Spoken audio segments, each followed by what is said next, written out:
Hello friends, good afternoon.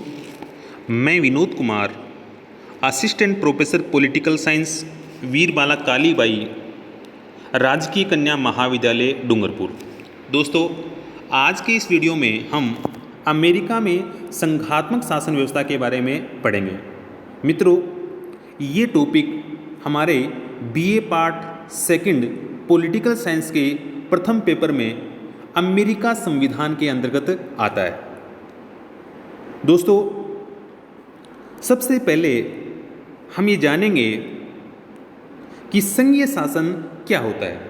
मित्रों, संघ शब्द का आंग्ल पर्यायवाची फेडरेशन लैटिन भाषा के शब्द फोइडस से निकला है, जिसका अर्थ होता है संधि या समझौता। तो आपको ध्यान रखना है कि संघ शब्द जो है, इस संघ शब्द का आंग्ल पर्यायवाची फेडरेशन है, जो लैटिन भाषा के शब्द फोइडस से निकला है, जिसका अर्थ होता है संधि या समझौता।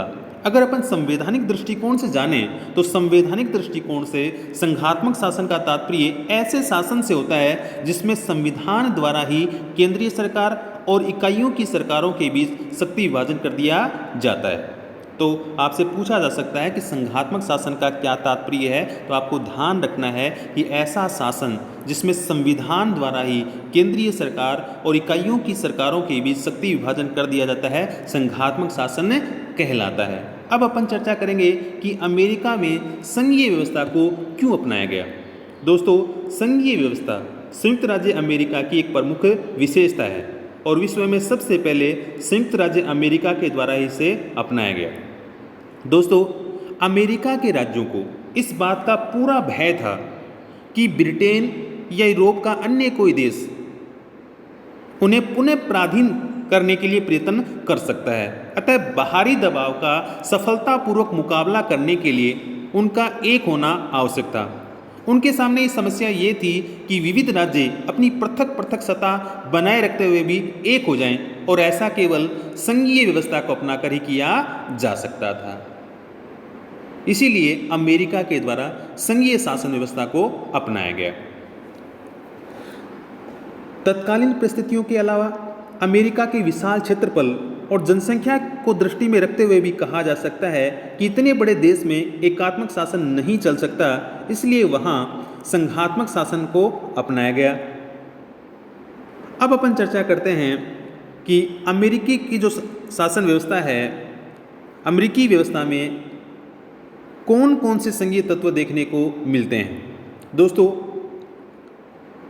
अमेरिका का जो संविधान है, उस संविधान में कहीं पर भी संघीय या संघ शब्दों का प्रयोग नहीं किया गया है। लेकिन मैं आपको बता दूं कि संघात्मक शासन व्यवस्था का आदर्श उदाहरण संयुक्त राज्य अमेरिका का संविधान है।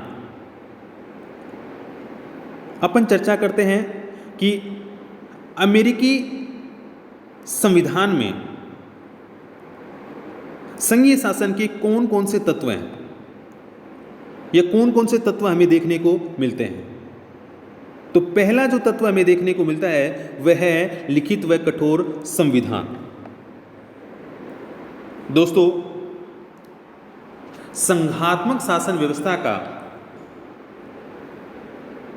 जो पहला प्रमुख लक्षण है वह है लिखित संविधान व कठोर संविधान। दोस्तों, अमेरिका का संविधान भी एक लिखित संविधान है। वह अमेरिका का संविधान कठोर संविधानों की श्रेणी में आता है। दोस्तों, अमेरिका का संविधान आधुनिक विश्व का पहला लिखित संविधान है, जिसे 1787 के फिलाडेल्फिया सम्मेलन के अंतर्गत तैयार किया गया था और जिसे 1789 में लागू किया गया। अमेरिका का संविधान जो है वो आधुनिक विश्व का सबसे छोटा संविधान भी है, जिसमें केवल 7 अनुच्छेद हैं। दोस्तों, अमेरिका का संविधान जो है वो कठोर संविधानों की श्रेणी में आता है, जिसमें 1789 से लेकर आज तक केवल 27 संशोधन किए गए हैं। अमेरिका के संविधान में संघीय शासन का जो दूसरा तत्व देखने को मिलता है वह संविधान की सर्वोच्चता। मित्रों, जैसे ब्रिटेन में संसद की सर्वोच्चता को अपनाया गया है, वैसे ही अमेरिका में संविधान की सर्वोच्चता को अपनाया गया है। दोस्तों, अमेरिका में राष्ट्रपति, कांग्रेस, सर्वोच्च न्यायालय और संघ की इकाइयाँ सब संविधान के अधीन है। कोई भी संविधान का उल्लंघन नहीं कर सकता है। संघीय शासन का जो तीसरा लक्षण अमेरिका की शासन व्यवस्था में देखने को मिलता है, जो संघात्मक शासन व्यवस्था का सबसे प्रमुख लक्षण माना जाता है, वो है शक्तियों का विभाजन। मित्रों, अमेरिका के संविधान के अनुच्छेद 1 की 8वीं और 10वीं उपधाराओं में केंद्रीय सरकार तथा राज्य की सरकारों में शक्तियों का बंटवारा किया गया है। दोस्तों, शक्ति विभाजन के संबंध में अमेरिका में गणना व अवशेष के सिद्धांत को अपनाया गया है। दोस्तों, गणना व अवशेष के सिद्धांत का तात्पर्य यह है कि संविधान में किसी एक पक्ष की शक्तियों की गणना करके उन्हें निश्चित कर दिया जाता है और अवशेष सभी शक्तियां दूसरे पक्ष को दे दी जाती हैं। दोस्तों, अमेरिका के संविधान में केंद्रीय सरकार की शक्तियों की गणना की गई है और अवशेष सभी शक्तियां राज्य को प्रदान कर दी गई हैं। मित्रों, आपको ध्यान रखना है कि अमेरिका में अवशिष्ट शक्तियां इकाइयों को प्रदान की गई हैं। आगे अपन चर्चा करते हैं जो चौथा तत्व है अमेरिका के संविधान में अपने को देखने को मिलता है, जो संघात्मक शासन व्यवस्था का एक प्रमुख लक्षण है, स्वतंत्र एवं सर्वोच्च न्यायपालिका। मित्रों,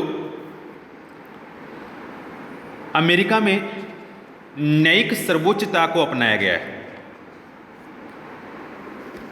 सभी संघात्मक राज्यों के अंतर्गत एक सर्वोच्च न्यायालय की व्यवस्था की जाती है, जिसका प्रमुख कार्य संविधान की व्याख्या करना और उसकी रक्षा करना होता है।